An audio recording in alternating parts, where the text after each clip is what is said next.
ይኸውልሽ የግሌ ሰሞኑን እንዴት ብትንቀኝ ነው እሱ ከንፈሬን የምስመኝ? የግሌ ይቅርታ ስሜታዊ ሆኜ ነው። ዝም በል። ስሜትን እንደፈለቀቅ ለበላው። እሺ በጣም የምታሳፍር ሰው ነህ። ለነገሩ አንተ ምን እዚህ ብትመጪ እኮ ላጡን ያረዝረከረከ ወንድ የለም ማለት አንተም ተመኝተኸኝ ነበር እንዴ?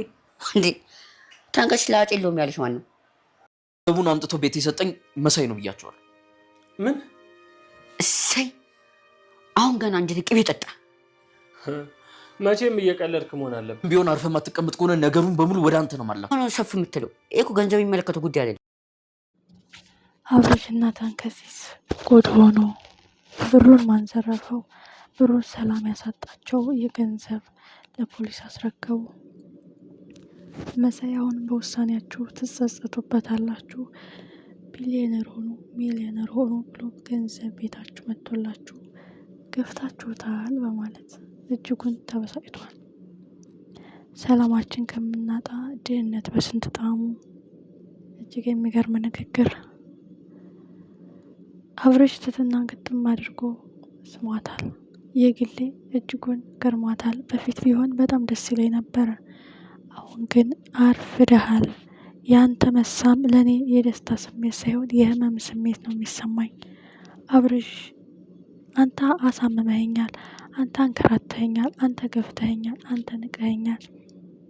ምነው አይንህን ስትገልጥ ቁም የምጠብቅ መሰለህ በማለት በጥፊ ብለዋለች። የግሌ ልክ ናት። የግሌ እውነት አላት። የግሌ ሀቅ አላት። ቢሆንና ቢሳካላት ገብሩን ብታፈቅረው ከገብሩ ጋር ቢሆን በጣም መልካም ነው። ግን ገብሩ ደግሞ አብርሽ አብርሽ እያለ ግግም ብሏል። ከአብርሽ የሚበልጥብኝ ነገር የለም። አብርሽን አስቀድመዋለሁ፣ ልቤን በውስጤ እደብቀዋለሁ በማለት እንግዲህ ገብሩ ከባድ ስህተት እየሰራ ነው። የግሌ ገብሩን ማፍቀር የምትፈልገው ገብሩም የግሌን በህልሙ እየጓዠ ነው። ስለዚህ ነገሮች ከበድ የሚሉ ይመስለኛል። አብርሽም ገብሩን አስቀየምኩት፣ ገብሩም አብርሽን አስቀየምኩት እያለ ሁለቱም እየተገፋፉ ነው። ምን የሚፈጠር ይመስላችኋል? የግሌ አሁን አብርሽን ውርድ ነው ያለችበት። ውርድ አይንን ስትገልጥ ቁም የምጠብቅ ይመስልሃል ወይ? የኔ ልብ ስታቆስል ያንተ ልብ የት ነበረ? የእውነት ወደኸኝ አይደለም በማለት እንግዲህ የሚገባውን ጥፊ ሰጥተዋለች። አብርሽም ስህተት ሰርቷል። በፊት አብርሽዬ እያለች እንደዛ ስትለምነው እምቢ ብሎ አሁን ምን ይሉታል? ጅብ ከሄደ ውሻ ጮኸ ይባላል ነገሩ። ሌላው ትልቁ ጉዳይ ገንዘቡ ነው። ገንዘቡ ለህግ አካል አሳልፈው ሰጥቶታል። ለህግ አካል አሳልፈው መስጠታቸው በጣም ጥሩ ውሳኔ ሆኖ፣ አሁን ግን ቤታቸው የመጣው ማን ነው?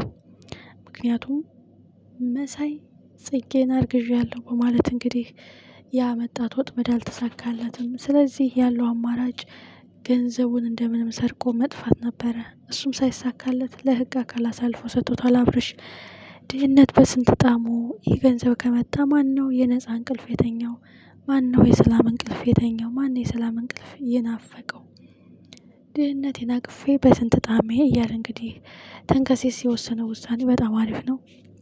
ግን ትልቁ ጉዳይ በስተመጨረሻ በሩን ከፍቶ የመጣው ሰው ማን ነው? የብሩ ባለቤት ወይስ የዝና ሰዎች ትትና ፈልገው መጡ በድጋሜ? ምክንያቱም ዝና አብቅቶለታል፣ መቀመቅ ወርዷል። ግን ካሌብ ሞሲሳ ትትናን መበቀል ይፈልጋል።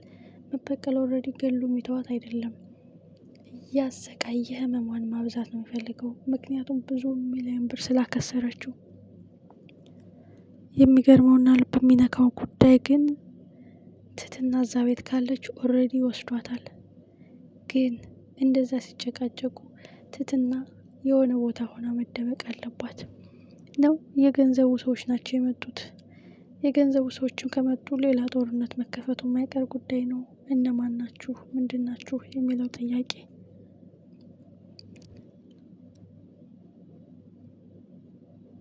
ትትና መድብልን ገፍታ አብርሽን ታፈቅረዋለች። አብርሽም ሳይረፍድብሽ ፍቅርሽን ግለጭለት፣ መድብልን እንደምታፈቅረው አውቃለሁኝ ሲል እንግዲህ ቁርጥ ያለውን ነገር ነግሯታል። የግሌ አሁን ከመድብል ጋር ብትሆን ትትና ከአብርሽ ጋር መሆን የለባትም። የግሌ መድብል የትትና ብቻ ነው። ትትና ግን ልቤ ላንተ ቦታ የለውም፣ ልቤን አሳልፌ ሰጥቻለሁ ብላ ሽምጥጥ አድርገዋለች። ሜቢ ካሁን በኋላ ከሁሉም ጨዋታዎች ነፃ እንውጣ በማለት የግሌና መድብል ሊጣመሩ ይችላሉ። ምን የሚፈጠር ይመስላችኋል? የኋላ አብርሽ የትትና ወንድም ሆኖ አብርሽ በንዴት ሲቃጠል አስቡት። በጣም ከባድ ነው። ትትናም መድብልን ገፍታ ምን የሚፈጠር ይመስላችኋል? በጣም ከባድ ነው። ሁሉም ዝብርቅርቅ ወጥቷል። አብርሽ ዛሬ ግጥም አድርጎ ሳመኝ ስትለው ገብሩን አብርሽ ዛሬ ግጥም አድርጎ ሳመኝ ስትለው ገብሩም እንዴት ደንግጦ እንደነበር አይተናል። እና አሁን ሁሉም ምስቅልቅሉ እየወጣ ነው። ገብሩ ለአብርሽ፣ አብርሽ ለገብሩ ሲሉ ሁሉም መላቅጣቸው ጠፍቶባቸዋል ማለት ነው። ስለዚህ ገብሩ ተስፋ ይቆርጣል። ለአብርሽ አሳልፌ ሰጥቻታለሁ እያለ ነው እንግዲህ። እሷ ደግሞ አብርሽ ግጥም አድርጎ ሳመኝ ስትለው እንዴት ደንግጦ እንደነበረ ገብሩ አይተናል። የጠጣው ውሃ ትነን ያለው እና ገብሩ አሁንም የግሌን ይወዳታል። ግን ምን ያድርግ አብርሽ እያለ ስሜቱን እየቀበረ ነው። የግሌ ደግሞ አሁን አብርሽን ለመበቀል ወይስ ለልክና ለመሸጋገሪያ ገብሩ እኔ እናንተ ብንሆን አንተ ብትሆን የሳምከኝ እያለችው ነው። ይህ ነገር ምን ያህል እውነት ይመስላችኋል? በጣም አጓጊና ልብ አንጠልጣይ ነው። በዚህ ላይ ደግሞ ትትና አለች። ትትና አብርሽን ብትወደውም አብርሽ ግን ትትናን የሚወዳት ነገሩን ትቷል። ወደ የግሌ ዙሯል። የግሌ ላይ ግን አርፍዷል። እሷን ገፍተዋለች። ሁሉም ምስቅልቅሉ ወጥቷል። ማን የማን ነው? ትትና የማናት? የግሌስ የማናት? በስተ መጨረሻ ሁሉንም ትተው ትትና የማንም አትሆንም።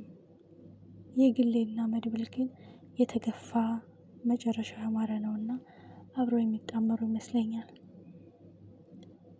አብርሽም የግሌ ወንድም ሆኖ የትትና ወንድም ሆኖ ቁጭ በቃ አለቀ። አብርሽ እስከ ዛሬ ስትለምነው ስትማጸነው ቢውላ አሁን ምን አመጣ ነው። ትትና መድብልን የመሰለ ጀግና፣ ቆራጥ፣ ደፋር፣ አስተዋይ ሰው ለምንድን ነው በአንተ ውስጥ ፍቅር ቢኖርም በእኔ ውስጥ ግን ቦታ የለህም ያለችው ስለምንድን ነው? በጣም አንዳንድ ጊዜ በእጅ የያዙት ወርቅ እንደ መዳብ ይቆጠራል ይባላል። ይህ ጉዳይ መጨረሻው ምንድን ነው? የገንዘቡ ጉዳይ ዛሬ ማብቂያውን አግኝቷል። ለህግ አካል መስጠታቸው ጥሩ ሆኖ ሳለ ለቤታቸው የመጣው ሰው ማን ነው? በሩን ከፍቶ የገባው? ሁሉም ድርቅ ብለው ደንግጠዋል። ተንከሲስ ምን አይነት ፈተና ይሆን የመጣባቸው?